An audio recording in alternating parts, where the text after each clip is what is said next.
La peregrinación en el desierto. La escena que abre el libro de Números ocurre 10 meses y medio después de la llegada del pueblo al monte Sinaí. Esto fue un mes después de la terminación del tabernáculo. Éxodo capítulo 40, verso 1 al 33. Y poco más de un año del comienzo del Éxodo, Número es el relato de las consecuencias de los israelitas en el desierto durante 40 años. A ellos, a los israelitas, les fue prometida una tierra, pero antes de entrar allí, estuvieron 10 meses y 20 días en el desierto del Sinaí y al pie del monte Sinaí, siendo educados, instruidos, organizando todos los rituales del culto, los asuntos jurídicos, civiles, constitucionales y religiosos de la nación. Y cuando están preparados y conscientes de la ley del Señor, entonces Moisés envía a reconocer la tierra y 2 espías son enviados a la tierra de Canaán.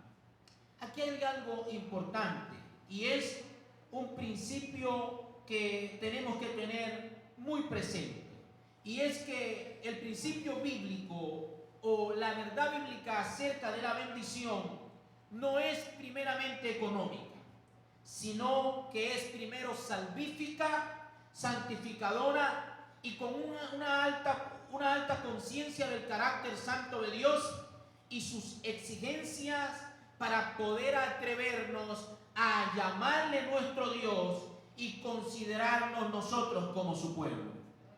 Cuando Dios saca al pueblo de Israel, le dice: haré de ti una nación grande, te bendeciré, le dice a Abraham, bendeciré a los que te bendijeren y maldeciré a los que te bendijeren.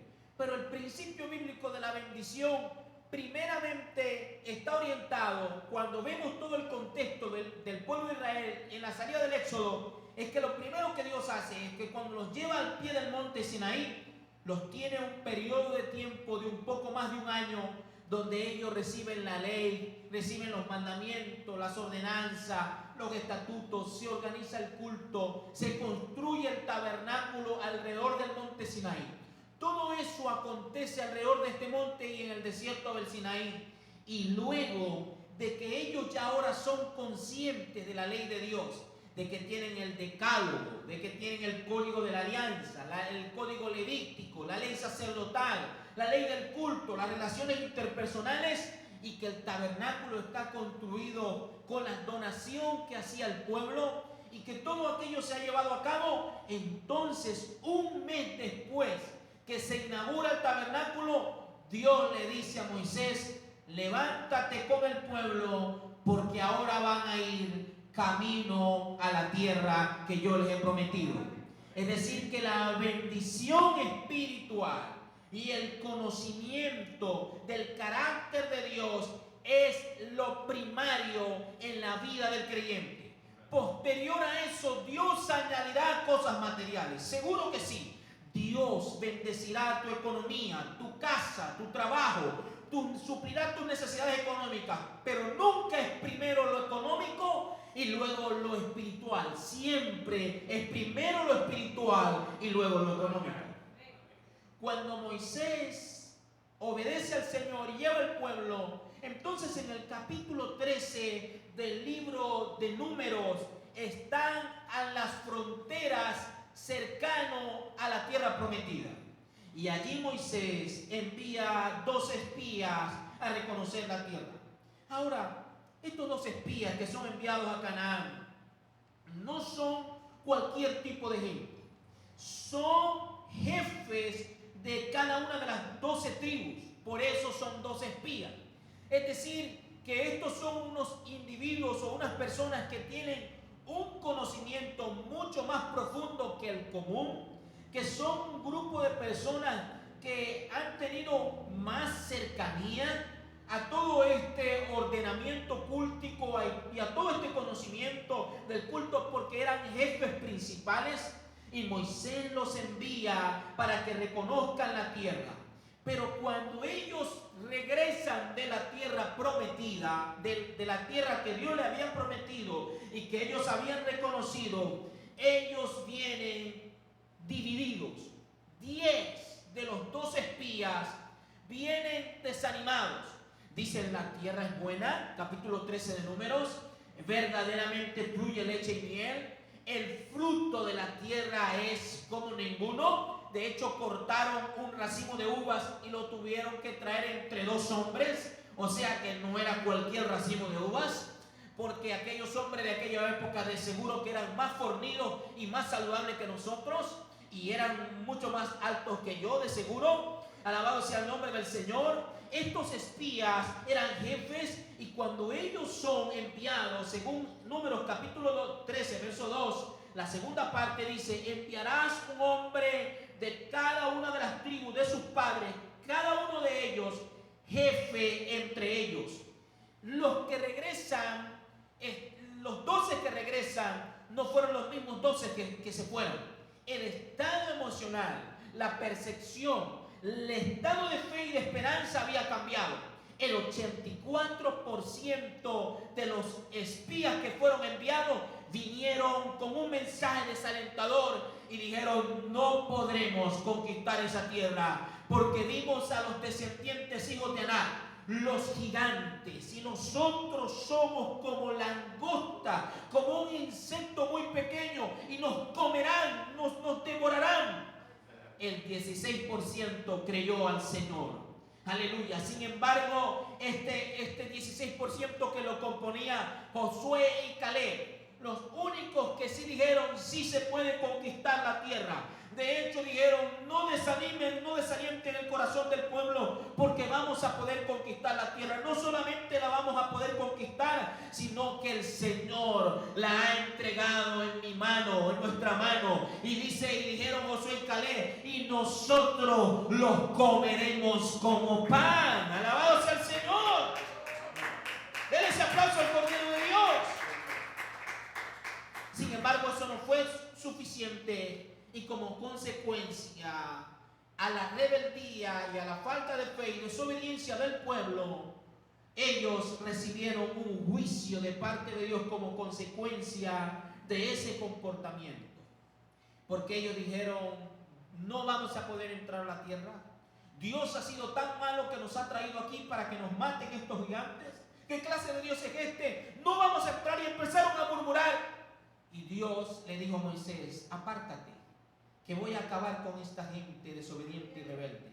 Quítate de en medio y acabaré con esta gente en un instante. Y Moisés le dice: no puedes hacer eso, porque tú eres un Dios perdonador. Además, ¿qué dirán las naciones vecinas, los egipcios? Las naciones vecinas, ¿qué dirán? Que tú sacaste este pueblo para destruirlo en el desierto. Moisés le dijo: no, perdona el pecado de este pueblo, no lo destruyas.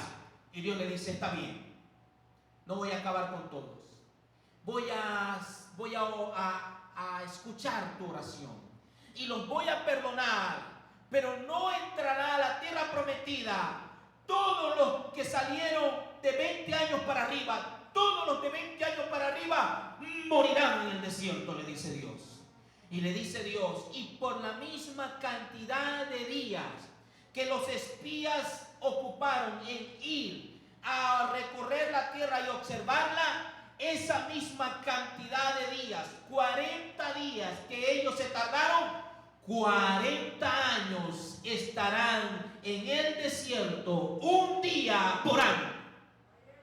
Alabado sea el nombre del Señor.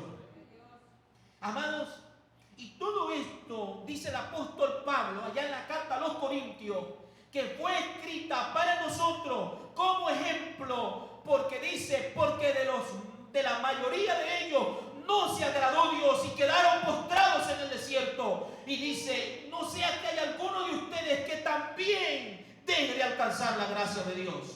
Es decir, que el llamamiento paulino es a observar toda la peregrinación de la nación de Israel para no repetir los mismos errores, para no murmurar cuando la cosa no está muy buena, para no caer en un estado de queja y de desánimo y de pesimismo y entrar en un estado de murmuración frente a las necesidades económicas, sino que podamos mantener una actitud de esperanza, no de optimismo, porque el cristiano no es optimista, el cristiano tiene esperanza, porque el optimismo se basa en tu confianza, pero la fe se basa en lo que Dios dijo. Y Dios dijo que Él está conmigo y yo lo creo. Por eso mi esperanza se mantiene firme.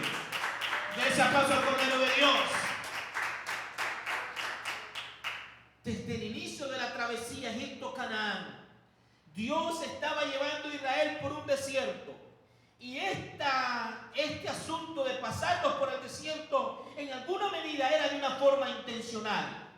Él quiere que Israel conozca a su Dios como uno que actúa y está al control en medio del sufrimiento. No tiene nada de verdadero ese evangelio que excluye el sufrimiento de la vida de la iglesia. Si hay algo que es propio e inherente al creyente y a la fe, es el sufrimiento. Incluso el apóstol Pablo, en sus distintas cartas, cuando está en la prisión, él dice que está gozoso de haber sido tenido por digno de sufrir por la causa del Señor. Es decir, que el sufrimiento va de la mano con la vida del creyente. Deuteronomio capítulo 8, verso 2 nos amplía un poco este asunto del periodo del desierto y dice: y te acordarás de todo el camino por donde el Señor tu Dios te ha traído por el desierto durante estos 40 años. Miren lo que dice: para humillarte, probarte, a fin de saber lo que había en tu corazón, si guardarías o no mis mandamientos. Entonces el desierto, aunque fue la consecuencia de un acto rebelde, ese proceso del desierto fue en alguna medida intencional, porque el sufrimiento tiene esa cosa particular que exterioriza cada cosa que no beneficia nuestra vida. En el sufrimiento se aflora en nuestra vida aquello que no agrada a Dios y somos purificados en alguna medida por el sufrimiento. Tenemos un ejemplo máximo de sufrimiento que fue nuestro amado Salvador, que vino a la tierra y nació para sufrir y vivió para sufrir y vivió para soportar el dolor y la angustia, y dice que ejemplo nos dio para que nosotros siguiéramos sus pisadas. Amados, esta desobediencia tuvo unas implicaciones. Capítulo 14 dice, versos 30 al 34, nos refleja lo que ya les he mencionado, donde Dios les habla de las consecuencias. Tenemos además de todo eso un juicio por la infidelidad.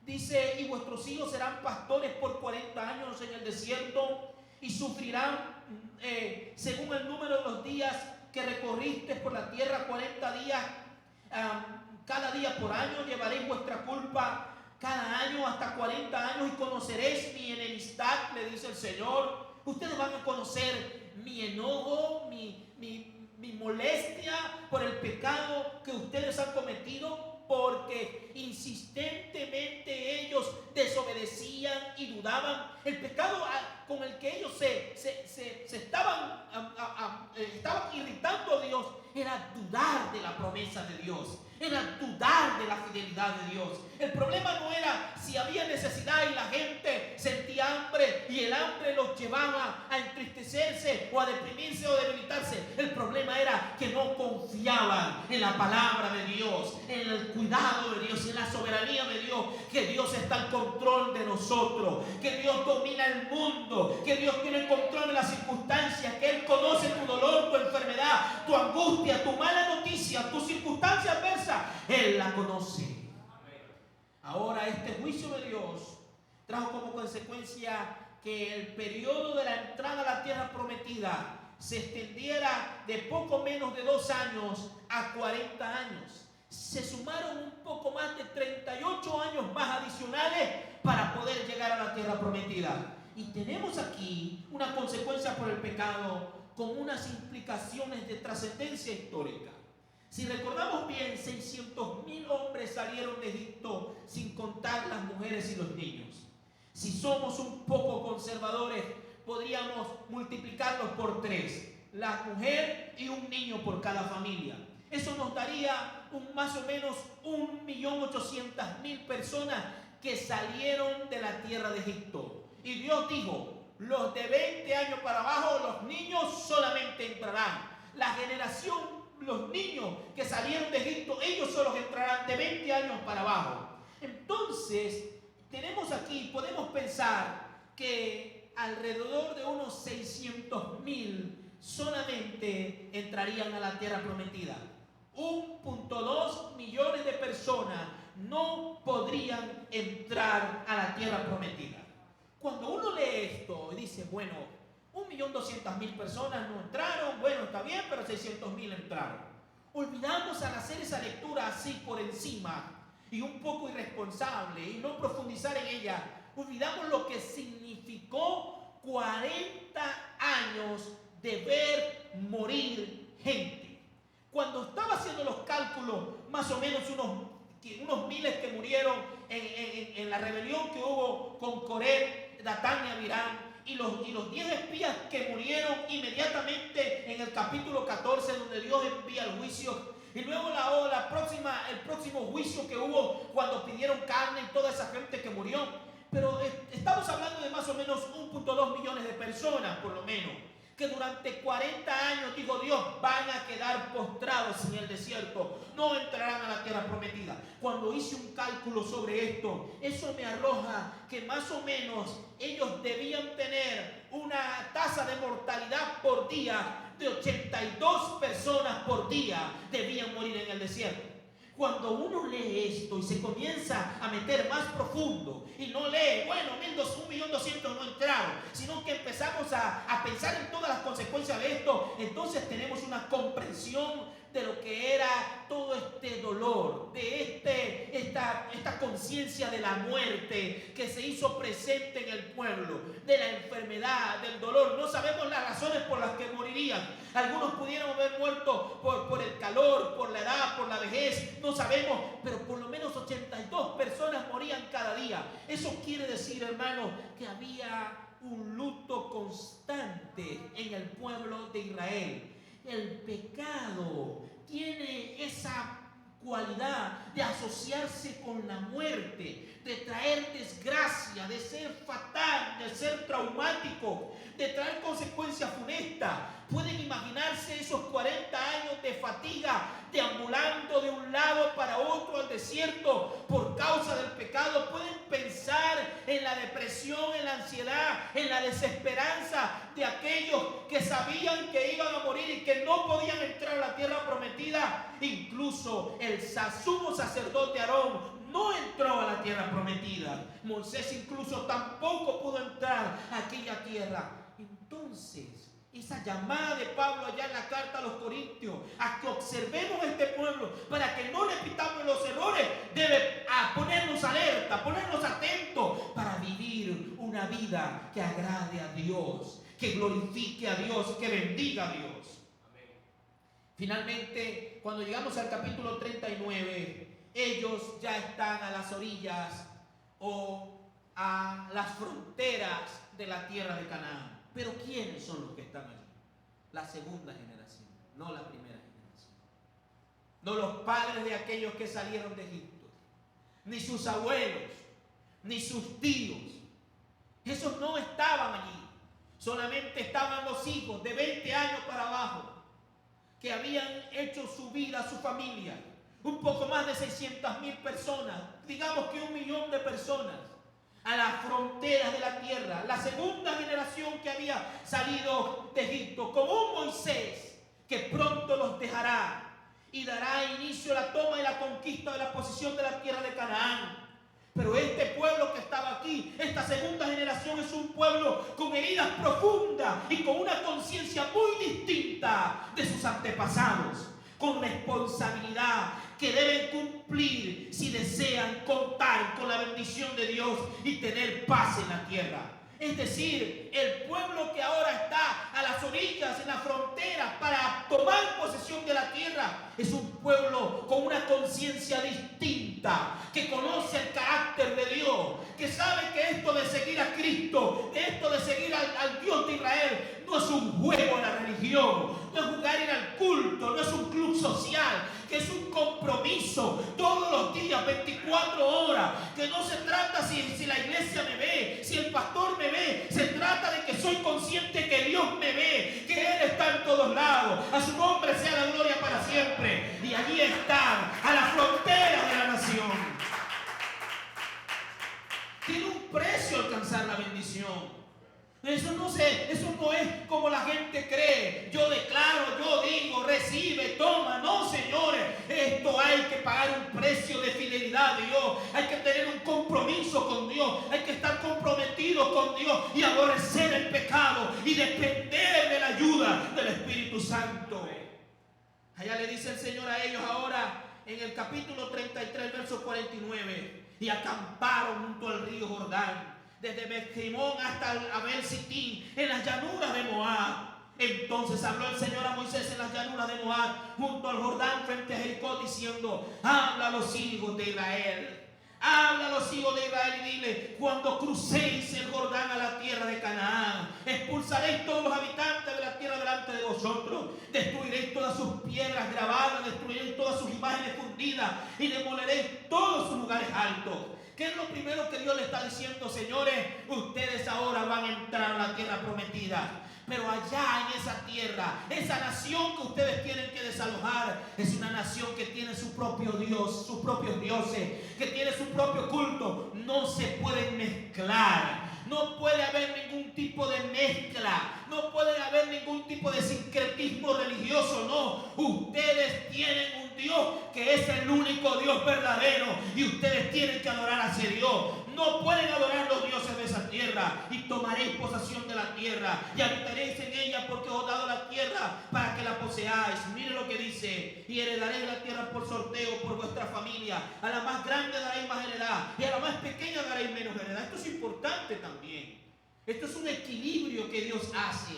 Dios dice: no puede estar esta tierra, no puede estar ser de la minoría. No puede ser de un grupo solamente, no. Vamos a repartir esta tierra equitativamente, según la cantidad y lo grande que sean las familias. Si ustedes son familias de 10, bueno, ustedes tienen más tierra que el que tiene 2, porque ustedes son más personas. Es un sistema nuevo, no es el sistema egipcio, opresivo, esclavizante, no. Es un sistema igualitario, comunitario, el que Dios está estableciendo allí. Alabado sea el nombre del Señor. Y dice...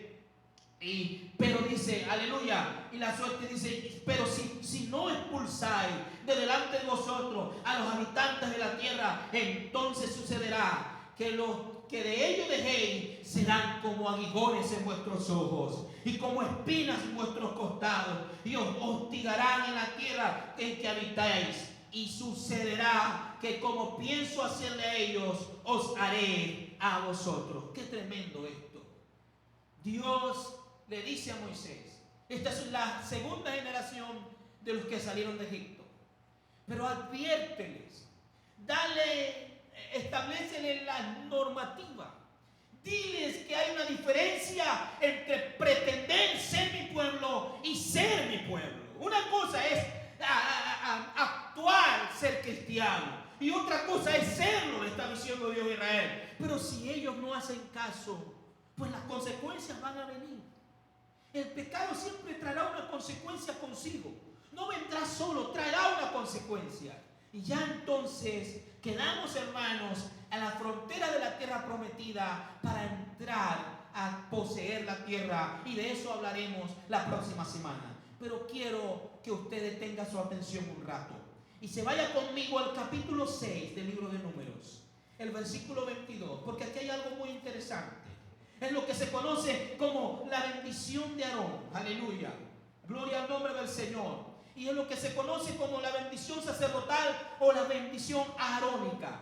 Si recuerdan bien, cuando estábamos hablando del tema sobre los patriarcas de Israel, ustedes podrán recordar cómo esta bendición era tan importante y cómo Esaú vendió y despreció la bendición. Y dice la Escritura que nunca la pudo recobrar o recuperar, aunque la buscó con lágrimas.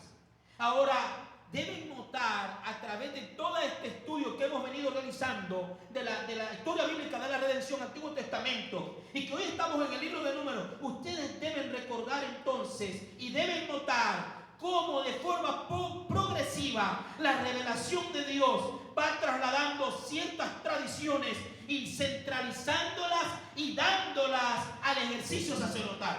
Es decir, Dios comienza a organizar, y ya la bendición patriarcal no era la única bendición, sino que ahora Dios establece a través de Moisés y ordena a Aarón como sumo sacerdote para que él imparta la bendición. Ahora, bendecir en el libro de Números es un oficio sacerdotal, y este debía declararla a toda la asamblea. Ya no era de un grupo en específico, sino que era una bendición para toda la asamblea.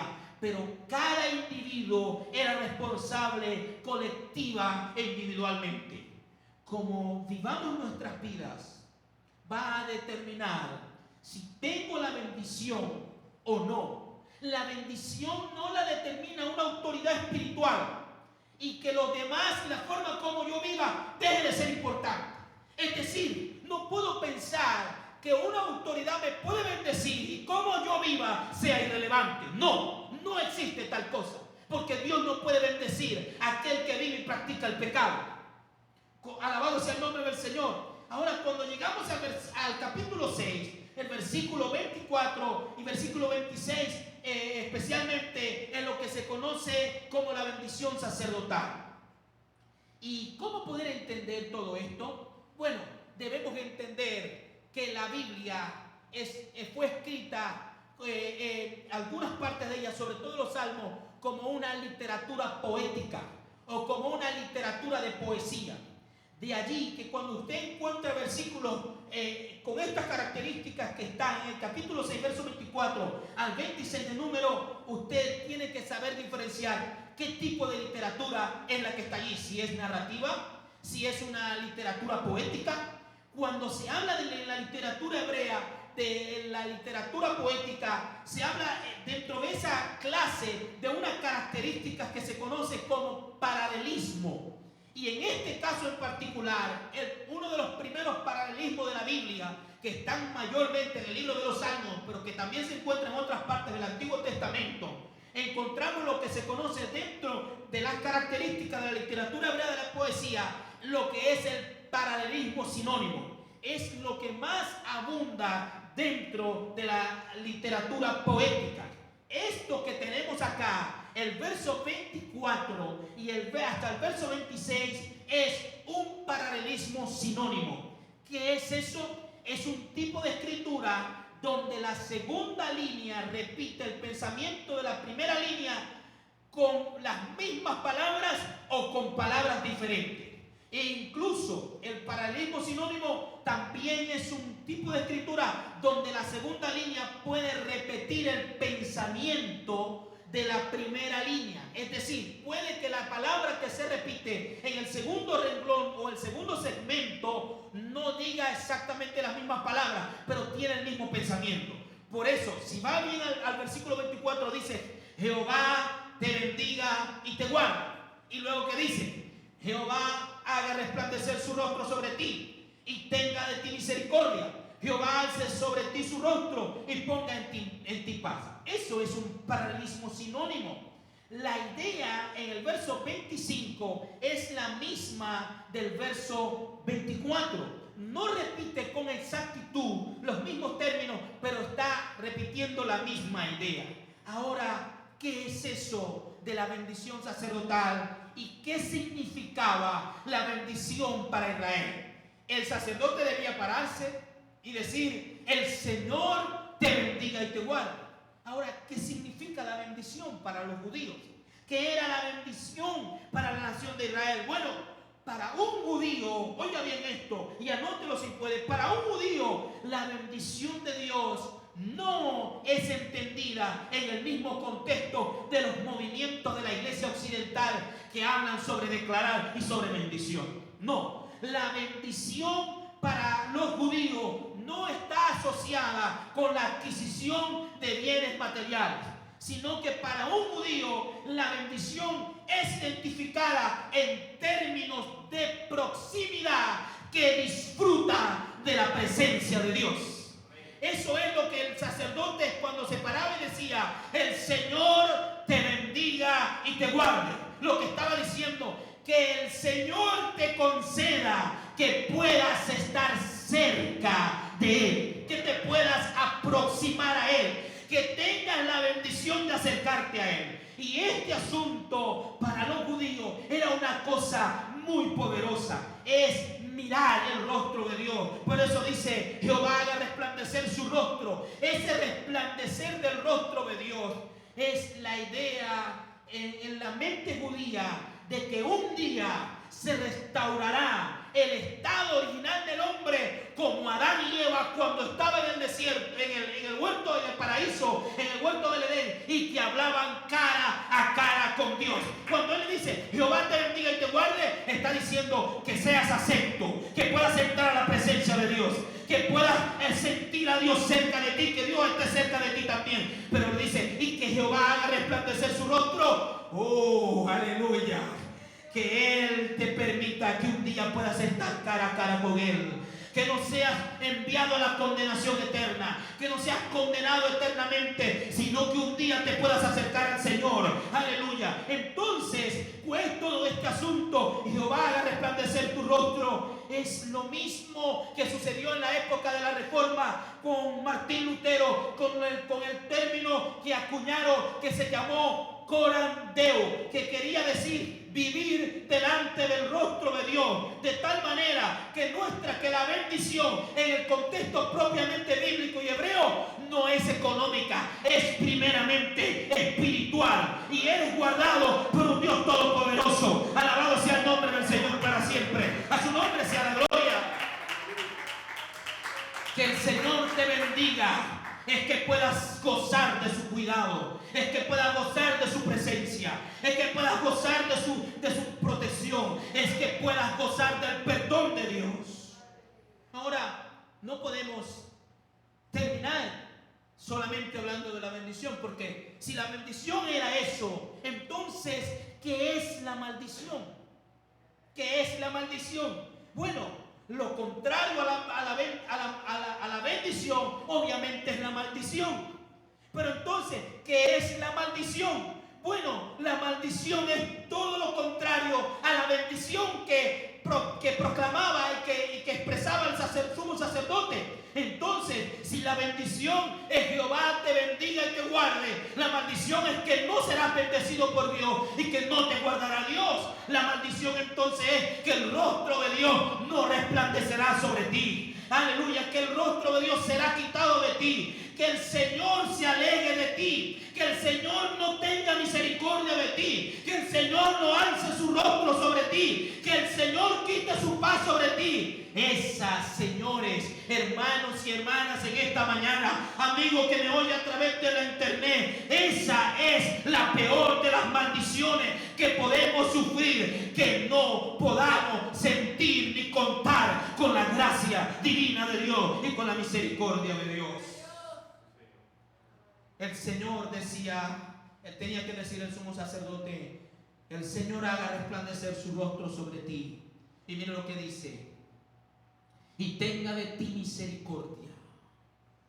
El rostro de Dios resplandeciente o alzado en la bendición sacerdotal habla de la experiencia de su auxilio.